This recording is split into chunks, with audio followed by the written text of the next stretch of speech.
Muy bien, hermanos.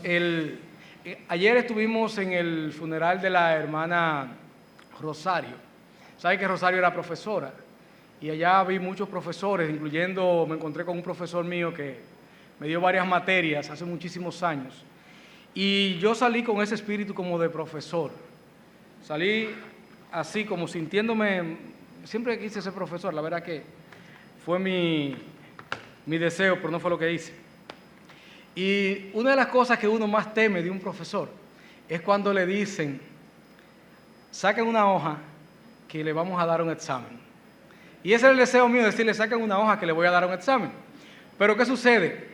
Que recordé que yo no soy profesor titular, que yo estoy aquí solamente como sustituto. Y el sustituto tiene 3 características. 1, no da examen. 2, despacha temprano. Y 3, los estudiantes lo ponen de relajo. Espero que esa última no se aplique en este día. Pero por favor busquemos la segunda carta de Pedro, capítulo 2. Creo que está un poquito alto. Segunda carta de Pedro, capítulo 2. Si se escucha bien, no hay problema. Esta carta la hemos estado estudiando durante varias semanas, las veces que nos ha tocado predicar por la tarde. Y ya vimos parte del capítulo 1 y también vimos el capítulo 2, pero hubo una parte del capítulo 1 que la dejamos específicamente para este día, que son los versículos que van desde el 12 en adelante. Pero vamos a ver los versículos que van del 1 al 11, que es a partir de los cuales vamos a hacer algunas preguntas. No va a ser un examen, le dije, no puedo dar examen, pero aprendí que en el colegio de mi hija dan unas pruebas, se llaman pruebas estandarizadas, que son pruebas que se le da a todo el mundo, no hay que ir preparado, se llena y con eso se evalúa el nivel en que está el grupo, aunque también se ve cómo está cada persona individual. Y en esas pruebas lo que se busca como objetivo es, al tomar ese análisis, saber cómo enfocar a cada grupo de estudiantes de acuerdo a cuáles son sus debilidades y sus fortalezas. Entonces lo que queremos en el día de hoy con esta prueba es que nosotros en lo personal veamos en cuáles áreas estamos bien y en cuáles áreas estamos cojeando. Por eso solamente esa prueba la vamos a hacer de los primeros 11 versículos, solamente será leer los 11 versículos, hacer las preguntas del lugar y luego entonces veremos cómo podemos mejorar en cada una de esas áreas. Así que vamos a leer los primeros 11 versículos. Dice la palabra de Dios. Simón Pedro, siervo y apóstol de Jesucristo, a los que habéis alcanzado por la justicia de nuestro Dios y Salvador Jesucristo, una fe igualmente preciosa que la nuestra. Gracia y paz os sean multiplicadas en el conocimiento de Dios y de nuestro Señor Jesús. Como todas las cosas que pertenecen a la vida y a la piedad nos han sido dadas por su divino poder, mediante el conocimiento de aquel que nos llamó por su gloria y excelencia, por medio de las cuales nos ha dado preciosas y grandiosas promesas, para que por ellas llegases a ser participantes de la naturaleza divina, habiendo huido de la corrupción que hay en el mundo a causa de la concupiscencia, vosotros también, poniendo toda diligencia por esto mismo, añadid a vuestra fe virtud, a la virtud conocimiento, al conocimiento dominio propio, al dominio propio paciencia, a la paciencia piedad, a la piedad afecto fraternal y al afecto fraternal amor. Porque si estas cosas están en vosotros y abundan, no os dejarán estar ociosos ni sin fruto en cuanto al conocimiento de nuestro Señor Jesucristo. Pero el que no tiene estas cosas tiene la vista muy corta, es ciego, habiendo olvidado la purificación de sus antiguos pecados. Por lo cual, hermanos, tanto más procurad hacer firme vuestra vocación y elección, porque haciendo estas cosas no caeréis jamás, porque de esta manera os será otorgada amplia y generosa entrada en el reino eterno de nuestro Señor y Salvador Jesucristo. Amén. Entonces, hermanos, de aquí solamente vamos a ver algunas preguntas que quiero que nos las hagamos seriamente. Con respecto al versículo 1, nos dice el apóstol Pedro que hemos alcanzado por la justicia de nuestro Señor Jesucristo una fe igualmente preciosa que la de los apóstoles. Y la pregunta mía es, ¿hemos alcanzado una fe como la de los apóstoles por la obra de justicia de Cristo en la cruz? O sea, ¿somos salvos? Eso es lo que Pedro está diciendo. Pedro dirige esta carta a un grupo de personas que él entiende que han sido salvadas por la obra redentora de Cristo en la cruz. Y esa es la primera pregunta que debemos hacer. ¿Tenemos una fe como la fe de los apóstoles? No me refiero a una fe grande o pequeña, me refiero a una fe que es una fe genuina, una fe que descansa en la obra de Cristo Jesús en la cruz. En el versículo 3 vemos también que nos habla de una vida piadosa. Hemos sido receptores de todo lo que se necesita para llevar una vida piadosa por el conocimiento e intimidad con Dios. Esa es una pregunta que debemos hacer. ¿Llevamos una vida piadosa? ¿Esa vida que llevamos está basada en lo que conocemos de nuestro Señor y Salvador Jesucristo? En el versículo 4, en la primera parte, encontramos otra pregunta. ¿Hemos recibido preciosas y grandísimas promesas para que por medio de ellas lleguemos a ser participantes de la naturaleza divina? O sea, ¿nos hemos apropiado de esas promesas que están en las Escrituras y que están dirigidas precisamente para el pueblo de Dios? En el mismo versículo 4, en la segunda parte, encontramos la siguiente pregunta. Pedro dice que nosotros hemos huido de la corrupción del mundo y de las tentaciones carnales. Y la pregunta mía ¿es cierto? ¿Hemos huido de la corrupción del mundo y de las tentaciones carnales? En los versículos 6 y 7 también encontramos una pregunta muy importante. Nos dice que hay manifestaciones que se deben dar en nosotros si llevamos una vida piadosa. Y eso lo encontramos en esos versículos, cuando dice que con diligencia debemos añadir a nuestra fe virtud, a la virtud conocimiento, al conocimiento dominio propio, al dominio propio paciencia, a la paciencia piedad, a la piedad afecto fraternal y al afecto fraternal amor. Y la pregunta que debemos hacernos es, ¿llevamos una vida de continuo crecimiento y madurez espiritual? Cada uno de nosotros, o nosotros en particular, estamos en ese proceso de madurez y crecimiento espiritual que Dios espera que se dé en nosotros y que Pedro asumía que se estaba dando en las iglesias a las cuales le dirigió la carta. En el versículo 8 encontramos esta pregunta. ¿Estamos ocupados en las cosas del Señor y los frutos son evidentes? Nos dice la palabra de Dios que si esas cosas están presentes en nosotros, si estamos cada día añadiendo más conocimiento, más virtud, una fe más fuerte, eso se va a traducir en que vamos a estar ocupados en las cosas del Señor y por lo tanto los frutos espirituales van a ser evidentes en nosotros. Esa es una pregunta que debemos hacernos siempre. La siguiente pregunta la encontramos en el versículo 9.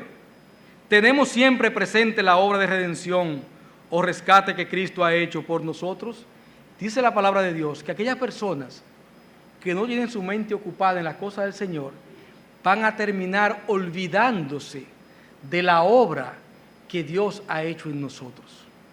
Por eso es que debemos tener siempre presente la obra que Dios ha hecho en nosotros, porque somos olvidadizos, porque tarde o temprano, si nos alejamos, el mundo nos va a arropar y nos vamos a olvidar de qué fue lo que pasó en esa cruz, que Dios tuvo que encarnarse y morir para que este indigno pecador pudiese tener oportunidad de ser salvo. Y por eso soy salvo, porque me acogí a ese sacrificio. Y eso nunca debo olvidarlo.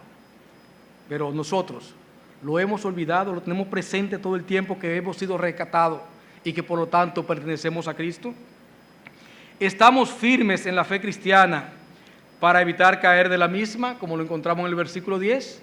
Si queremos evitar caer, debemos mantenernos firmes en la fe. En el versículo 11 encontramos otra pregunta, y es la siguiente. ¿Vivimos como extranjeros en este mundo porque sabemos que nuestra ciudadanía está en los cielos? O sea, nuestro enfoque, en realidad, ¿es terrenal o es espiritual? ¿Estamos pensando en lo celestial o estamos pensando en lo terrenal? ¿Qué es lo que llena nuestra vida? Y esas son las 11 preguntas que quiero que nos hagamos, cada uno de nosotros, y reflexionemos en ellas y veamos si estamos viviendo de acuerdo a ellas. Porque si no, entonces nos hemos quemado. Y como dije que no soy profesor y no lo puedo quemar, lo que sí puedo hacer es ayudarlos a pasar el examen, a prepararse para cuando el profesor, que es Cristo Jesús, nos evalúe, pueda encontrarnos que hemos sido dignos del ministerio que ha puesto en nosotros. Entonces, hermanos, vamos a ver esa solución y la vamos a encontrar en los versículos que van del 12 al 15. Dice la palabra de Dios: por esto yo no dejaré de recordaros siempre estas cosas, aunque vosotros las sepáis y estéis confirmados en la verdad presente. Pues tengo por justo, en tanto que estoy en este cuerpo, el despertaros con amonestación, sabiendo que en breve debo abandonar el cuerpo, como nuestro Señor Jesucristo me ha declarado. También yo procuraré con diligencia que después de mi partida, vosotros podáis en todo momento tener memorias de estas cosas. Entonces vemos aquí que Pedro nos dice: yo debo perseverar, debo ser persistente en recordarles y enseñarles las cosas que ya les he enseñado y que ya les he dicho. ¿De qué nos está hablando? Que debemos ser perseverantes en la enseñanza correcta. Recuerden que esta carta, bueno, no lo había dicho, pero esta carta fue escrita para enfrentar a dos grupos de personas a los cuales se iba a enfrentar la iglesia, para preparar a la iglesia para que se pudiese enfrentar a esos dos grupos de personas. Uno eran los falsos maestros, que los vemos desglosados en el capítulo 2, y tercero, los burladores, los vemos representados en el capítulo 3. ¿Quiénes son los burladores? Aquellos que sencillamente no creen en Dios, no creen en las promesas de Dios y que viven cuestionando por qué Cristo no ha venido y por qué las cosas que la Biblia dice que sucederán aún no han sucedido. Y esas dos personas las encontraba la iglesia primitiva y las encuentra la iglesia en el día de hoy. Y por lo tanto, Pedro quiere prepararnos para que podamos enfrentar a esas personas. ¿Y cómo debemos hacerlo? Primeramente, perseverando en la enseñanza correcta. Estas personas vienen distorsionando la enseñanza y vienen cuestionando nuestras enseñanzas. Y si nosotros no estamos firmes en la verdad, sencillamente vamos a terminar transigiendo y siendo arrastrados por ello. Por eso debemos perseverar en la enseñanza correcta. Y Pedro nos dice: hay que ser persistente en lo que importa, que es el conocimiento de nuestro Dios y Salvador. Por eso Pedro dice: yo no dejaré de recordarlo siempre estas cosas. Pablo dice: yo les reiteraré siempre las mismas cosas, porque el Evangelio es el mismo y debemos tenerlo siempre presente. No hay nada que agregar a las Escrituras. El Señor nos ayuda a interpretarlas, pero es a estas Escrituras. No hay nada que agregar a ellas y debemos leerlas reiterativamente y debemos estudiarlas reiterativamente, porque el Señor siempre nos va a hablar a través de estas Escrituras. Así que, aunque vosotros lo sepáis y estéis confirmados en la verdad, deben seguir escuchando el Evangelio. Debemos seguir escuchando el Evangelio y debemos seguir acudiendo a la palabra de Dios todos los días de nuestra vida. No debemos cansarnos de exponernos a la palabra de Dios.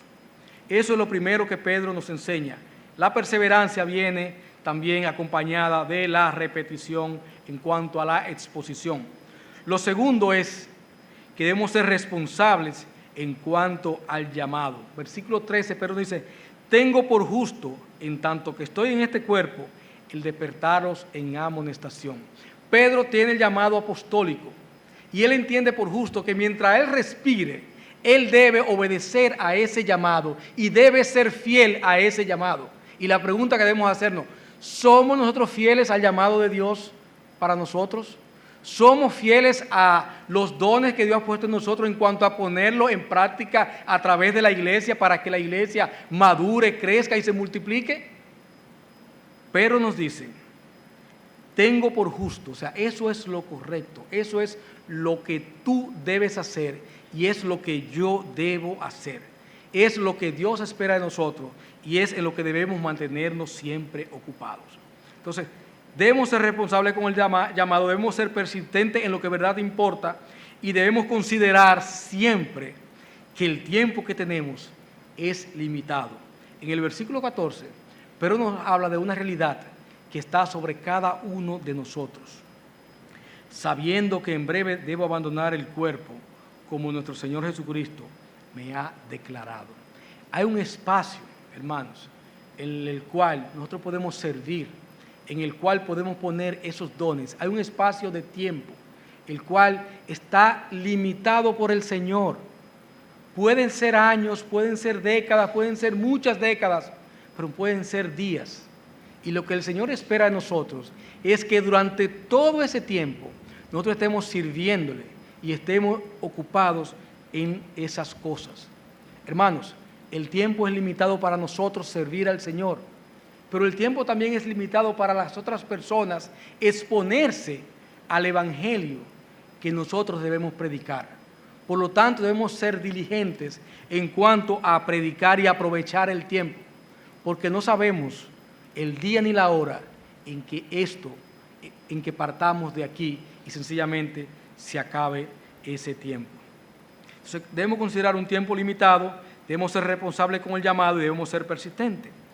Pero debemos hacer provisión para que el ministerio sea continuo, o sea, que la iglesia siga creciendo, que la obra del Señor que se está haciendo en mí también siga más allá de mi vida. Y la única manera que eso puede suceder es si nosotros influimos e impactamos en la vida de las demás personas. Y eso debe empezar por nuestra casa. Eso debe empezar por nuestra familia. Eso debe seguir por nuestra comunidad. Eso debe abarcar a todos los lugares. Debemos hacer provisión para que el ministerio sea continuo. Pedro lo dice en el versículo 15. También yo procuraré con diligencia que después de mi partida vosotros podáis en todo momento tener memoria de estas cosas. ¿Y qué hizo Pedro? Nos dejó estas cartas. ¿Qué hizo Pedro? Fue aquella persona a quien Marcos utilizó como primera fuente para escribir ese evangelio que encontramos como el evangelio de Marcos, que todos los eruditos dicen que se debería llamar el evangelio de Pedro escrito por Marcos, porque Pedro fue la fuente primaria, Pedro fue la fuente primaria de la escritura de ese evangelio. Entonces, hermanos, nosotros tenemos una gran responsabilidad y es que la palabra de Dios se siga expandiendo más allá de nosotros. Ayer le dije ahorita al empezar que ayer estábamos en el funeral de la hermana y hubo 3 testimonios que yo tomé, que lo vi interesante para compartirlo con mi iglesia, de un cristiano que tuvo el mismo espíritu que Pedro. Por las cosas que escuché allá, vi que la hermana era una hermana que reflejaba lo que Pedro está haciendo y diciendo en este trozo de la carta, en estos versículos de la carta. Miren, el hermano Vinicio, ella se casó con Vinicio, eran creyentes, ella era creyente, él no era creyente. No sé si se convirtió después de casarse, pero lo que quiero decir es que durante 25 años ella era creyente y Vinicio no era creyente.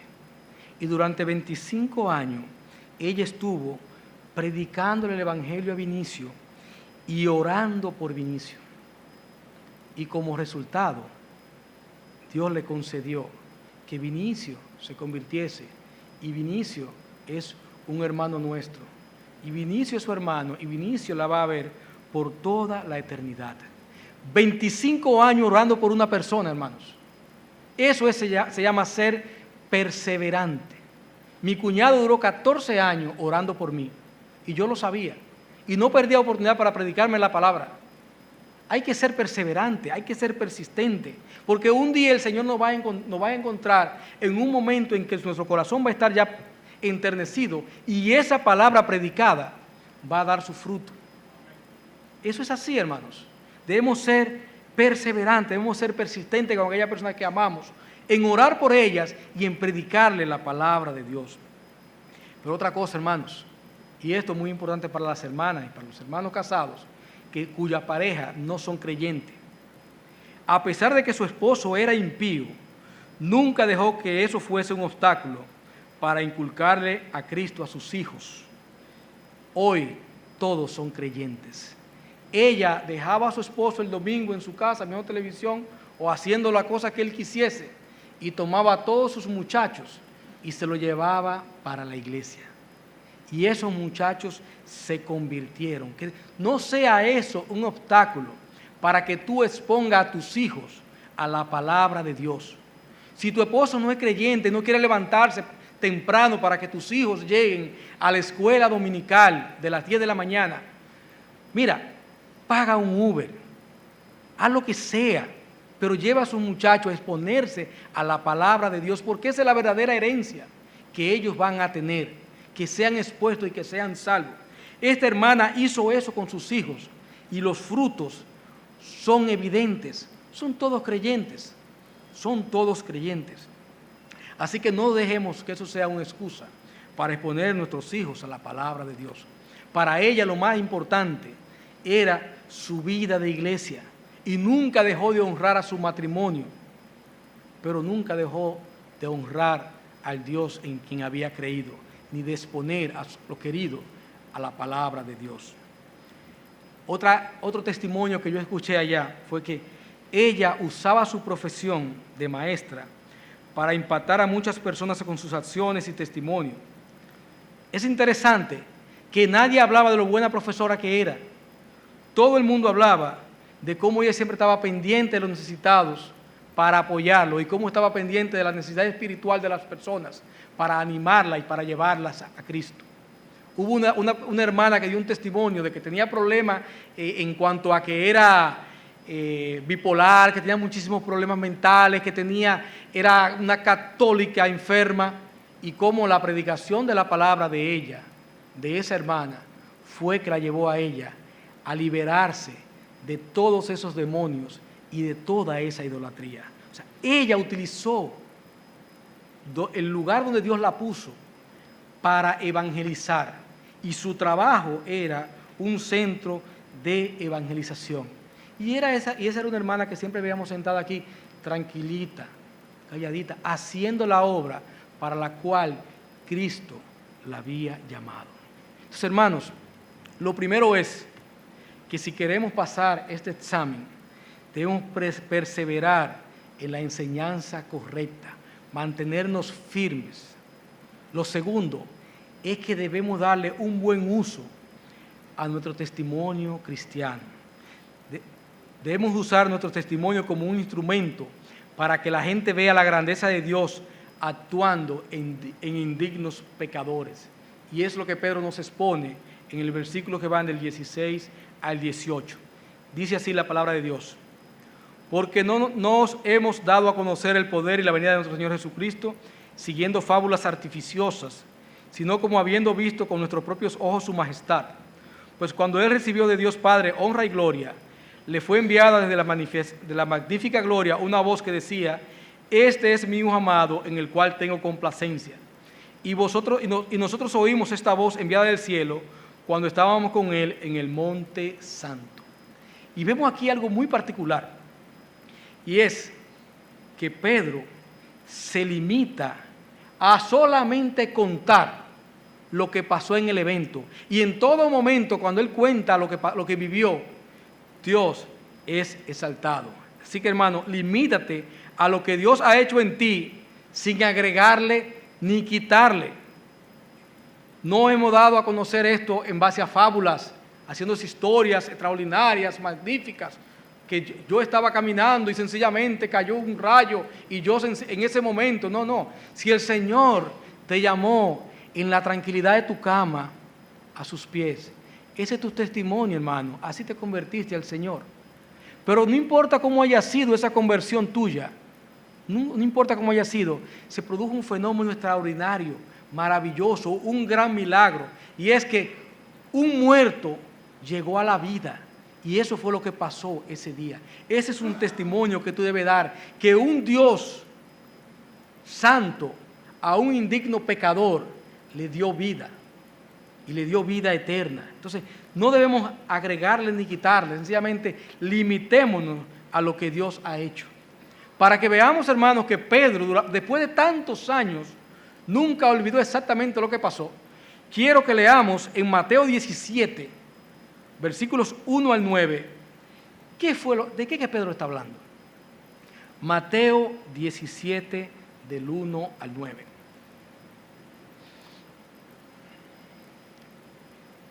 Recuerden, hermanos, este evento de la transfiguración, de la cual Pedro está hablando en esta carta, lo encontramos redactado en Lucas y en Marcos. En los tres evangelios sinópticos encontramos este evento, y en todo encontramos informaciones que complementan todo el relato. Pero veamos este pasaje como dice: 6 días después, Jesús tomó a Pedro, a Jacobo y a Juan su hermano, y los llevó aparte a un monte alto, y se transfiguró delante de ellos, y resplandeció su rostro como el sol, y sus vestidos se hicieron blancos como la luz. Y he aquí les aparecieron Moisés y Elías, hablando con él. Entonces Pedro dijo a Jesús: Señor, bueno es para nosotros que estemos aquí. Si quieres, hagamos aquí 3 enramadas, una para ti, una para Moisés y otra para Elías. Mientras él aún hablaba, una nube de luz los cubrió, y he aquí una voz desde la nube que decía: Este es mi Hijo amado, en quien tengo complacencia, a él oíd. Al oír esto, los discípulos se postraron sobre sus rostros y tuvieron gran temor. Entonces Jesús se acercó y les tocó y dijo: Levantaos y no temáis. Y alzando ellos los ojos, a nadie vieron sino a Jesús solo. Este relato les impactó tanto a ellos que no pudieron dejar de narrarlo en los evangelios. Pero es importante, hermanos, que ellos se limitaron a decir exactamente lo que pasó. Miren que Pedro, allá en la carta que estamos leyendo, no habló de su heroicidad, de su prontitud, de decir: Señor, te vamos a hacer 3 casas para que no cojan solo, lo que sea. Sino que sencillamente se limitó a decir las cosas que exaltaban la gloria y la honra de Cristo Jesús. Porque a eso fue que fuimos llamados, a exaltar a Dios a través de nuestro testimonio. Este momento que vemos aquí en este gran encuentro fue como la respuesta a una promesa que Cristo había hecho en el capítulo 16 de que ellos le verían a Él en esa magnificencia. Y eso se cumplió 6 días después, cuando Él se transfiguró. Pero vemos, hermanos, que el uso que Pedro le da a quien exalta es al Señor. Otra persona que estaba en ese momento ahí, cuando pasó el episodio de la transfiguración, fue el apóstol Juan. Y Juan menciona de una manera soslayada este evento en su primera carta, cuando nos dice, al empezar la carta, y lo cito, primera de Juan, capítulo 1, lo que era desde el principio, hablando de Cristo, lo que hemos oído, lo que hemos visto con nuestros ojos, lo que hemos contemplado y palparon nuestras manos tocante al verbo de vida, porque la vida fue manifestada y la hemos visto, y testificamos, y os anunciamos la vida eterna, la cual estaba con el Padre y se nos manifestó, refiriendo a Cristo. Lo que hemos visto y oído, esto os anunciamos, para que también vosotros tengáis comunión con nosotros, y nuestra comunión verdaderamente es con el Padre y con su Hijo Jesucristo. Estas cosas escribimos para que vuestro gozo sea cumplido. Vemos aquí a Juan también cómo todos los focos lo dirigen a exaltar la obra de Cristo y la obra del Padre. No que yo soy el matatán, porque yo estuve en el momento cumbre del ministerio de Cristo, que fue la transfiguración, porque fue donde vimos a Cristo transformado, como lo veremos a Él cuando Él se manifieste en su segunda venida. Entonces, ellos tuvieron ese gran encuentro, sin embargo, utilizaron esa información para llevar a las personas a Cristo y no a ellos. Recuerda, hermano, que todo testimonio debe glorificar a Dios. Tú no eres el centro de interés. Habla de Él, no de ti. Que la gente vea a Cristo obrando en ti para que para Él sea toda la gloria. Recuerden el encuentro de Pablo, ese gran llamado de Dios a Pablo. Y Pablo, cada vez que utilizaba ese encuentro, lo hacía o para defender su ministerio o para hablar de la gran misericordia de Dios para un simple pecador. Pablo nunca utilizó eso para exaltarse a sí mismo y para considerarse como aquel gran apóstol, sino para considerarse como el más pequeño de los apóstoles, hasta como un abortivo. En Gálatas, Pablo dice: con Cristo estoy juntamente crucificado y ya no vivo yo, mas vivo Cristo en mí. Y lo que ahora vivo en la carne, lo vivo en la fe del Hijo de Dios, el cual me amó y se entregó a sí mismo por mí. Él se veía como crucificado en Cristo, como alguien que sencillamente dejó de ser y ahora sencillamente es como una extensión de Cristo para la obra que Dios le había llamado. ¿Cómo predicaba? En 1 Corintios 2, del 1 al 5, dice Pablo: así que, hermanos, cuando fui a vosotros para anunciaros el testimonio de Dios, no fui con excelencia de palabras o de sabiduría, pues me propuse no saber entre vosotros cosa alguna, sino a Cristo y a este crucificado. Y estuve entre vosotros con debilidad y con mucho temor y temblor. Y ni mi palabra ni mi predicación fue con palabras persuasivas de humana sabiduría, sino con demostración del Espíritu y de poder, para que vuestra fe no esté fundada en la sabiduría de los hombres, sino en el poder de Dios.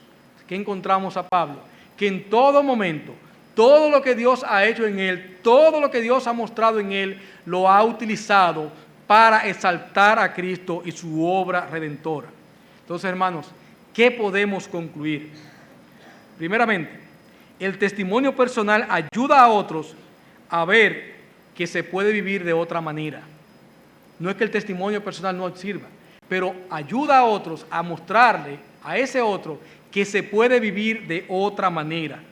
Es un testimonio que tiene un alcance limitado en el tiempo y en el espacio. Sencillamente, la segunda y tercera generaciones ni siquiera se van a acordar de cómo fue que se convirtió el hermano Pepe. Para Pepe es muy importante. Para Pepe es un recordatorio de que Dios es un Dios bueno, un Dios que salva a indignos pecadores. Pero eso no le va a servir a los hijos y nietos y bisnietos de Pepe, sino que ellos van a tener que tener su propio testimonio personal. No salva, el testimonio personal no salva. Nadie se salva por el testimonio de otro, pero despierta el interés por conocer a ese Dios que estuvo detrás de esa gran obra que pasó en esa persona. Así que no es que descartemos el testimonio, sino que lo coloquemos en el justo lugar. El testimonio sirve para exaltar a Cristo y su obra de redención y santificación. Para eso sirve. Ahora, hermanos, si el testimonio es un recurso limitado, que no salva y que se corre el riesgo de que se dé un mal uso, porque se podría terminar enfocando en nosotros y no en Dios, ¿qué debemos hacer? ¿Dónde está la solución? ¿Cuál es la clave para que nuestra vida cristiana sea una vida que agrede a Dios y que cumpla con esas 9 preguntas que hicimos al principio? La clave está en los versículos del 19 al 21. Pedro dice, yo vi a Cristo exaltado, oí al Padre cuando dijo, este es mi Hijo amado, a Él oíd, este es a quien yo le prometí, este es Dios hecho hombre. Pero Pedro le dice, hay algo mejor que ese testimonio mío, y es la palabra de Dios. Debemos descansar en la palabra de Dios. ¿Qué nos dice Pedro? Versículo 19. Tenemos también la palabra profética más segura, a la cual hacéis bien en estar atentos, como a una antorcha que alumbra en lugar oscuro, hasta que el día esclarezca y el lucero de la mañana salga en vuestros corazones. Entendiendo primero esto, que ninguna profecía de la Escritura es de interpretación privada, porque nunca la profecía fue traída por voluntad humana, sino que los santos hombres de Dios hablaron siendo inspirados por el Espíritu Santo. Hermanos, lo que nos dice Pedro aquí es que la palabra de Dios es más segura que cualquier testimonio personal que tenga. La palabra de Dios es lo único seguro que tenemos. Es lo que Dios dijo que iba a guardar, es lo que Cristo dijo que iba a proteger. Fue su palabra, no fue tu testimonio. Así que la herramienta que debemos utilizar para nuestra vida cristiana, para nuestro crecimiento cristiano y para el crecimiento de la iglesia, es la palabra de Dios. Es la guía para nuestra santificación. Dice aquí, debemos estar atentos a ella como una antorcha, hasta que el día esclarezca y el lucero de la mañana salga en vuestros corazones. Hasta que la imagen de Cristo no sea creada en nosotros, debemos mantenernos atentos siempre a la obediencia a la palabra de Dios, porque ese es el instrumento que Dios va a utilizar para que podamos crecer y ser como Cristo Jesús. Dios utilizó siempre su palabra para hacer todo lo que hay, todo lo que hacemos y todo lo que existe. Fue por medio de la palabra que Dios hizo los cielos y la tierra, como lo vemos en esta misma carta de Pedro, en el segundo capítulo, en el capítulo 3, dice, hablando de aquellos que eran falsos profetas, los engañadores, dice, estos ignoran voluntariamente que en el tiempo antiguo fueron hechos por la palabra de Dios los cielos y también la tierra, que proviene del agua y que por el agua subsiste. En Hebreos 11:3 nos dice, Por la fe entendemos haber sido constituido el universo por la palabra de Dios, de modo que lo que se ve fue hecho de lo que no se veía. Y Génesis 1 confirma todo esto. Cuando lo que encontramos es mucho, dijo Dios y fue hecho. Hágase y fue hecho. Fue su palabra el instrumento que él utilizó para hacer toda la creación. Y es la palabra de Dios el instrumento que Dios va a utilizar para trabajar cada aspecto de nuestra vida. En cuanto al matrimonio, encontramos el libro de Cantar de los Cantares. Nos habla de la intimidad que debe haber en un matrimonio. Cuando hablamos de la crianza de los hijos, tenemos un libro completo, como Proverbios. Cuando hablamos de las alabanzas que agradan a Dios, tenemos los Salmos, 150 capítulos, 150 canciones, para darnos testimonio de cómo deben ser estructuradas las canciones que alaben al Señor. La palabra de Dios está llena de historia, de hombres obedientes a Dios y cómo Dios los engrandeció y cómo Dios lo utilizó grandemente. Y encontramos también inmensidad de hombres y mujeres que le fallaron a Dios y cómo esas cosas trajeron consecuencias para ellos y para su familia y también para el pueblo de Israel. Así que, hermanos, la palabra de Dios no solamente es el instrumento de Dios para la creación, sino que también es el instrumento de Dios para que todas las cosas que pertenecen a la vida y a la piedad sean tomadas por nosotros y sean hechas parte de nuestra vida. Recuerda, la palabra de Dios no es interpretación personal, se requiere la ayuda del Espíritu Santo para que ella nos ilumine. O sea, la palabra de Dios está aquí, pero solamente aquellas personas a quienes el Espíritu Santo mora en ellos, es que a quien la palabra de Dios le va a servir más allá de llevarlo a la conversión. Así que, hermanos míos, si queremos que alguien se salve, debemos predicar la palabra de Dios. Pero si queremos crecer en santidad y en el temor de Dios, debemos descansar en el Espíritu a la hora de estudiar la palabra de Dios. No podemos ir a la palabra de Dios prejuiciados a buscar justificar las cosas que ya nosotros creemos o entendemos. A la palabra de Dios vamos a buscar dirección, vamos a buscar guía, vamos a buscar que nos alimente, no justificación. Y es lo que dice aquí, no es de interpretación privada. La palabra de Dios nos ayuda en la evangelización porque es el instrumento de Dios para salvación. Recuerden cómo nos dice en la carta a Romanos, ¿cómo se salvarán si no hay quien le predique? ¿Y qué le predicarán? La palabra de Dios, para abreviarlo, porque estamos un poquito cortos de tiempo. Así que, hermanos, la palabra de Dios es la que usted va a utilizar si quiere que alguien se predique, que alguien sea salvo. Deuteronomio 6, 1, 3 nos enseña otra función de la palabra de Dios, que muchas veces pasamos por alto. La palabra de Dios está dada para ponerla por obra. No es llenar conocimiento en nuestra cabeza, es llevarlo a la práctica. ¿Qué nos dice la palabra de Dios en Deuteronomio 6, 1, 3? Esto pues son los mandamientos, estatutos y decretos que Jehová vuestro Dios mandó que os enseñase. ¿Para qué? Para que lo pongáis por obra en la tierra en la cual pasáis, para tomarla. Para que temas a Jehová tu Dios, guardando todos sus estatutos y sus mandamientos que yo te mando, tú, tu hijo y el hijo de tu hijo, todos los días de tu vida, para que tus días sean prolongados. Aquí viene y arranca el Shema. Oye pues, oh Israel, y cuida de ponerlo por obra, para que te vaya bien en la tierra que fluye leche y miel, y os multipliquéis como te ha dicho Jehová, el Dios de tus padres. O sea, la palabra de Dios ha sido dada para que sea guardada, para que sea memorizada, para que sea atesorada, pero para que sea practicada también. Un estudiante solamente retiene de un 10 a un 15% de las cosas que escucha. O sea, hermanos, que de todo lo que hemos hablado aquí, si usted se queda solamente con lo que escuchó, usted va a retener un 10 a un 15%. Y si estamos más entraditos en edad, quizá baje un poquito más. Pero si usted lo pone por práctica, usted va a retener hasta un 85%. Siempre van a haber cosas que se le van a olvidar. Eso está pedagógicamente enseñado. Las cosas que usted practica no se le olvidan. Y eso pasa con la palabra de Dios. Si tú no la pones en práctica, sencillamente la vas a olvidar. Dios se ha encargado desde un principio de preservar su palabra.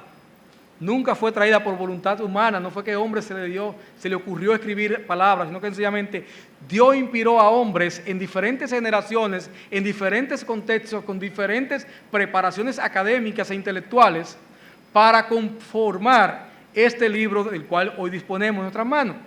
¿Y para qué? Para que veamos que esta palabra es una obra divina, no es una obra de un hombre. Encontramos escritores que eran historiadores, encontramos escritores que eran reyes, encontramos escritores que sencillamente eran hombres que se dedicaban al arado, pescadores, profetas, llamados de pequeñito y otros llamados después de viejo. O sea, todo tipo de personas con diferentes contextos culturales fueron los que Dios utilizó como instrumento para formar este libro del cual hoy disfrutamos. Y este libro debe ser nuestra antorcha. Así que, hermanos, para finiquitar, si queremos agradar a Dios y que esas 9 preguntas que vimos al principio podamos decir, sí, yo estoy en ella, yo la estoy cumpliendo, necesitamos depender en todo tiempo de la palabra de Dios, escuchándola, meditándola, apropiándonos de ella y poniéndola en práctica. Si hacemos eso, veremos una gran obra de Dios en nuestras vidas, en nuestra comunidad, en nuestra familia y en nuestra iglesia. Amén. Oremos. Padre, gracias por tu palabra, Señor, porque no somos merecedores de ella, Señor, pero tú, oh Dios, conoces que somos olvidadizos y por eso nos las diste por escrita, Señor. Por eso las has preservado, Señor, y por eso tú las has cuidado, Señor. Por eso tú has levantado grandes hombres, Señor, para que fueran guardianes de ellas, Señor, en cuanto a proteger los escritos, de que no fuesen contaminados, Señor, y tú, oh Dios, has guardado tu palabra íntegra durante todo el tiempo, Señor. Ayúdanos, Señor, a guardar tu palabra, Padre, en nuestros corazones, a no dejarla contaminar por los engañadores, por los falsos maestros, Señor, sino que nos quedemos en ella, Señor, sin buscar sabidurías ocultas, interpretaciones nuevas, Señor, sino que lo que tú has dicho, Señor, solamente digamos sí y amén y lo pongamos en práctica. Ayúdanos como iglesia, Señor, a ser una iglesia que guarda la doctrina, Señor, que guarda tu palabra y que la pone en práctica.